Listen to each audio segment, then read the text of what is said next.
Now, what if we were to tell you that the Taj Mahal may be hiding something very significant? This modern wonder was said to have been built in the name of love in memory of the famous emperor's late wife. Built in such a spectacular fashion that over 350 years after it was built, it is still one of the 7 most famous landmarks on this planet. The history of the Crown Palace was seemingly pretty clear-cut. Standing majestically on the banks of a river, the Taj Mahal is synonymous to love. The name Taj Mahal was thought to have derived from the name of the emperor's wife, Mumtaz Mahal, but there's information that has come to light that is so stunning it is almost unbelievable and completely contradicts the origins of this place. The purity of the white marble, the exquisite ornamentation, precious gemstones used, and its picturesque location all make a visit to the Taj Mahal gain a place among the most sought-after tours in the world. At the brink of dawn, when the first rays of the sun hits the dome of this epic monument, it radiates like a heavenly abode, and then at dusk, basking in the glory of the moon, it shines like a perfectly carved diamond, appearing as if straight out of some magical tale. Nothing short of an architectural masterpiece, and certainly ranked among the greatest monuments in the world. But what is the real story of the Taj Mahal? Wait till you hear this. 20,000 laborers are supposed to have worked for 22 years during the emperor's reign in building the Taj Mahal. Had this been true, there should have been available paper design drawings, heaps of labor muster rolls, daily expenditure sheets, bills and receipts of materials ordered, and commissioning orders. There is not even a scrap of paper of this kind. It is therefore blundering historians, lazy archaeologists, and careless tourists who are responsible for hustling the world into believing the story of the ancient wonder, when in actual fact the true history is seemingly lost to us, and we are going to tell you why. Contrary to what visitors are made to believe, the Taj Mahal is not an Islamic mausoleum, but an ancient Shiva temple known as Tejohahalya, which the 5th generation Mongol emperor commandeered from the then Maharaja of Jaipur. The Taj Mahal should therefore be viewed as a temple palace and not as a tomb. When told you are visiting a temple palace, you won't fail to notice its annexes: ruined defensive walls, hillocks, moats, hundreds of rooms, terraces, multi-stored towers, secret sealed chambers, guest room, stables, the trident pinnacle of the dome, and the sacred esoteric Hindu letter OM carved on the exterior of the wall of the Sanctum Sanctorum. In his book Taj Mahal, The Real Story, the author says the love story between emperor and empress is a fairy tale created by court sycophants, blundering historians, and sloppy archaeologists. Not a single royal chronicle of the emperor's time corroborates the love story. Furthermore, there are documents suggesting the Taj Mahal predates this era significantly and was a temple palace dedicated to Lord Shiva. For example, Professor Marvin Miller of New York took a few samples from the riverside doorway of the Taj. Carbon dating test revealed that the door was nearly 400 years older than expected, and maybe even older. European traveler Johann Albert Mandelsloh, who visited Agra in 1638, only 7 years after the empress's death, and he describes the life of the city in his memoirs, but he makes no reference to the Taj Mahal being built. The writings of Peter Mundy, an English visitor to Agra, also within a year of the empress's death, and he is also suggesting that the Taj was a noteworthy building well in existence before this time. There are also a number of design and architectural inconsistencies that support the belief that the Taj Mahal being a typical Hindu temple rather than a mausoleum. Many rooms in the Taj Mahal have remained sealed since this time and are still inaccessible to the public. It is entirely possible the reason for this is because they contain a headless statue of Shiva and other objects commonly used for worship rituals in Hindu temples. There are persons who are connected with the repair and the maintenance of the Taj who have seen the ancient sacred Shiva and other idols sealed in the thick walls and in chambers in the secret sealed redstone stories below the marble basement. The Archaeological Survey of India is keeping discreetly, politely, and diplomatically silent about it to the point of dereliction of its own duty to probe into hidden historical evidence. Fearing political backlash, the Indian government tried to have Oak's book withdrawn from the bookstores, and to this day it is unavailable. It isn't even available on Amazon to this day in any format. There are claims that the government of India have threatened the Indian publisher with dire consequences. Incredibly, the only original source of the claim for the Taj Mahal to be the emperor's creation is an inaccurate and misinterpreted journal written by 17th century French jewel merchant Jean-Baptiste Tavernier, and all other subsequent accounts were either based on Travernier's unverified statements or were sycophantic additions after this period in time. A letter from the prince to his father, the emperor, is featured in at least 3 chronicles regarding a special resting place for the empress, his mother. In that letter, the prince records in 1652 itself that the several buildings in the fancied burial place of his mother was 7-storied and were so old that they were all leaking, while the dome had developed a crack on the northern side. He therefore ordered immediate repairs to the buildings at his own expense, while recommending to the emperor that more elaborate repairs be carried out later. This is the proof that during this period of time the Taj complex was so old as to need immediate repairs. The emperor's official chronicler states that the empress' body was laid to rest in a lofty sky-high palace with a majestic dome. The ex-Maharaja of Jaipur retains in his secret personal Kapad Dwara collection 2 orders from the emperor dated December 18, 1633, requisitioning the Taj building complex. This was such a blatant action that the then ruler of Jaipur was ashamed to make the document public. A Sanskrit inscription too supports the conclusion that the Taj originated as a Shiva temple.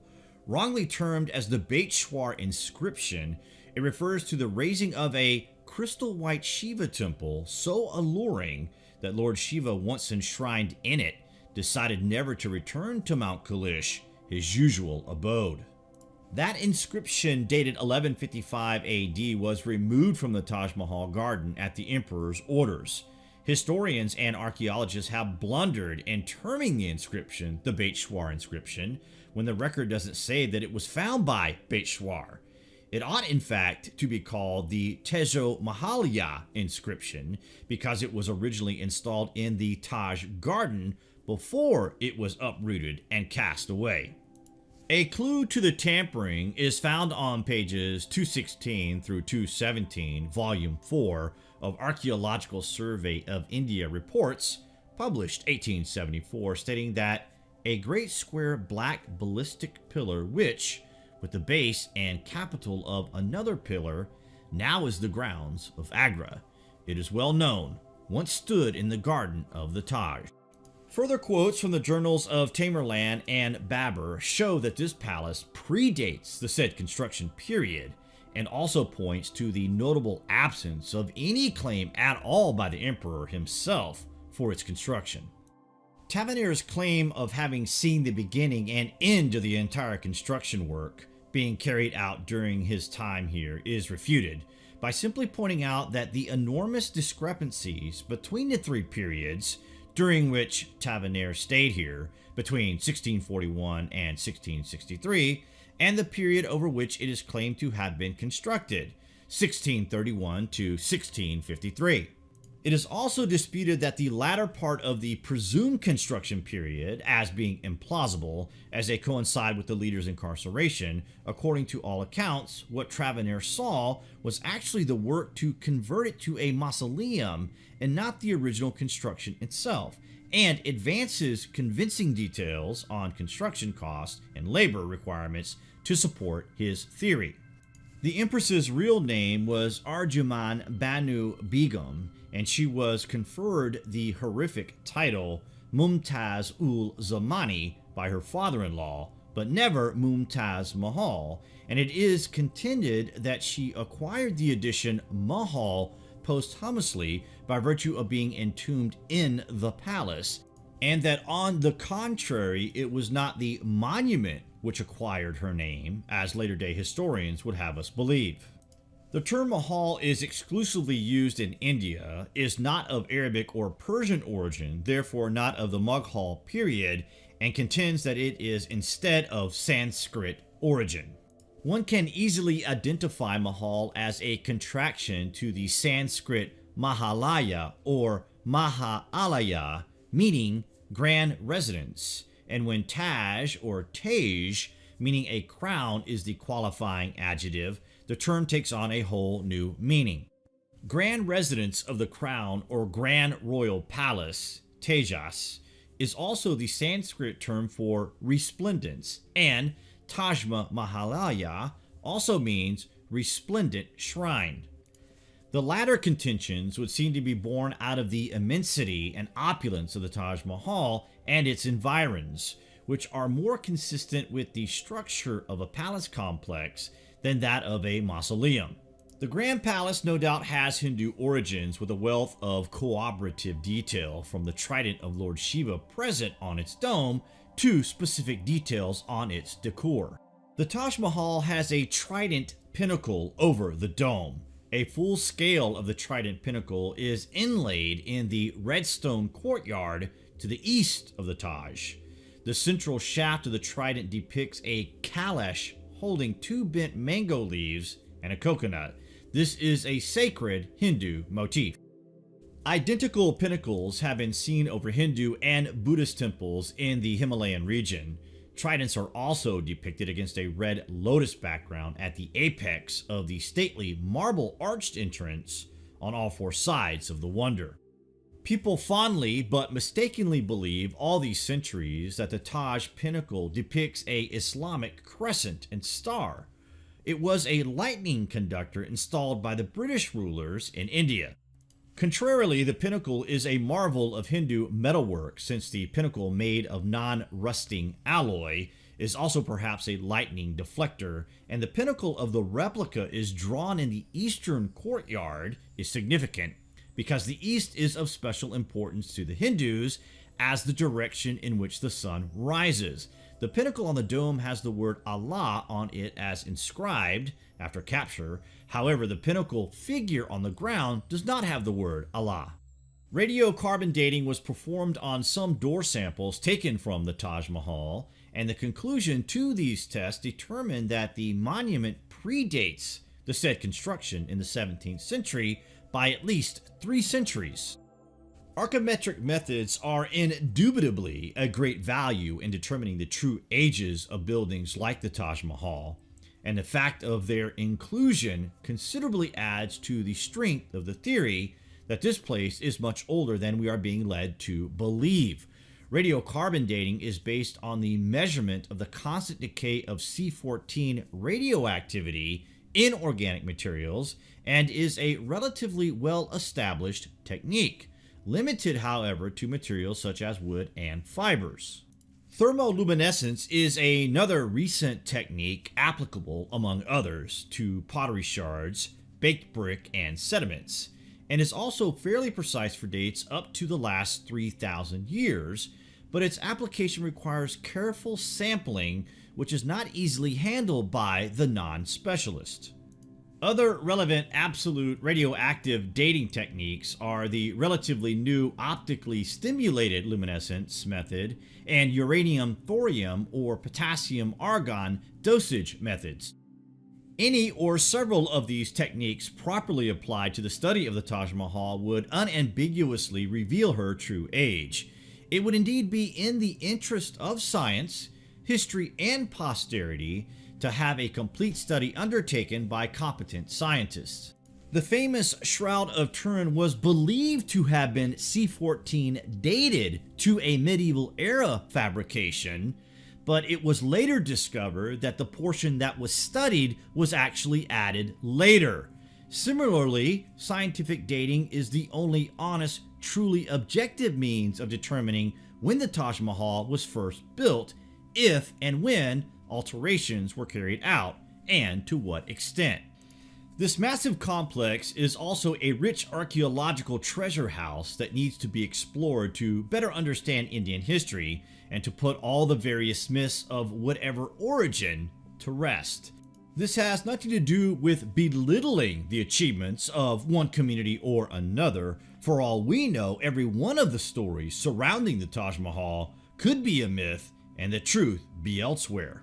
The enigmatic structure is scrawled over with 14 chapters of the Holy Quran, but nowhere is there even the slightest or the remotest allusion in that Islamic overriding to the emperor's authorship of the Taj. Had he been the builder and built this place out of love for his lost empress, he would have said so in so many words before beginning to quote from the Quran. Had the emperor really built the Taj Mahal as a wonder mausoleum, history would have recorded a specific date on which his beloved was ceremoniously buried in the Taj Mahal. No such date is ever mentioned. This important missing detail decisively exposes the fallacy of the Taj Mahal legend, and in fact, even the year of her death is unknown. It is variously speculated to be between 1629 and 1640, but had she deserved a fabulous burial, as is claimed, the date of her death had not been a matter of much speculation. Apparently, the date of her death was so insignificant an event as not to merit any special notice. In fact, she was one of many wives of the emperor. The Prophet Muhammad has ordained that the burial spot of a Muslim person should be inconspicuous and must not be marked by even a single tombstone. In flagrant violation of this, the Taj Mahal has one grave in the basement and another in the first floor chamber, both ascribed to the empress. The two centiphs were in fact erected by the emperor to bury the two-tier Shiva lingas that were consecrated in the Taj. It is customary for Hindus to install two Shiva lingas, one over the other, in 2 stories, as may be seen in other Hindu temples in the region. P.N. Oak stated that Taj Mahal should be viewed as a temple palace and not as a tomb. He even goes on to say that the empress is not even buried there. According to him, all the records of the Taj Mahal are just instruments to hide its true origin. To prove his claim, he even filed a petition in the court for permission to break open the centiphs and to tear down brick walls in the basement chambers to prove his case. However, his case was rejected by the court and his book outlawed. This place is dating to the 12th century at least, and not the 17th century, which was later implied and caught on. It was simply repaired during this period and claimed by a different culture to that of the builders. What do you guys think of this cover-up anyway? Comments below, and as always, thank you for watching.